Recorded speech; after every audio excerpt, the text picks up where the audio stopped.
My dear బిగ్లూస్, ఈరోజు red sauce pasta చేసేద్దాం వచ్చేయండి. ముందుగా దీనికి పాస్తా, టొమాటోస్, ఆనియన్స్, అల్లం వెల్లుల్లి పేస్టు, ఉంటే ఫ్రైడ్ రైస్ మసాలా లేకుంటే పాస్తా మసాలా, ఒక టమాటా కచప్ చాలు.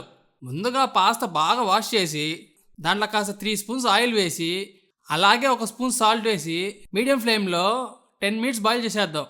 అది బాయిల్ అయ్యేలోగా ఆనియన్స్, టమాటో సన్నగా కట్ చేసేద్దాం. బాయిల్ అయిన పాస్తాని వడగట్టి వాటర్ సపరేట్ చేసి పక్కన పెట్టేద్దాం. ఇప్పుడు ప్యాన్లో ఆయిల్ పోసి ఆనియన్స్ బాగా గోల్డెన్ కలర్ వచ్చేదాకా ఫ్రై చేయాలి. ఇప్పుడు అందులోకి 1 స్పూన్ అల్లం వెల్లుల్లి పేస్టు వేసి కలపాలి.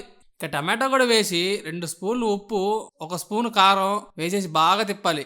ఇప్పుడు ఫ్రైడ్ రైస్ మసాలా వేసి టేస్ట్కి కెచప్ కూడా వేసేసా. బాగా మిక్స్ చేసి ఇప్పుడు పాస్తా వేసేయడమే. అంతా బాగా తిప్పి తిప్పి తిప్పి మూత పెట్టి ఒక 5 నిమిషాలు వదిలేస్తే మన టేస్టీ రెడ్ సాస్ పాస్తా కుమ్మేయడానికి నేనైతే రెడీ. టేస్ట్ అయితే మామ అబ్బా అదిరింది అంతే.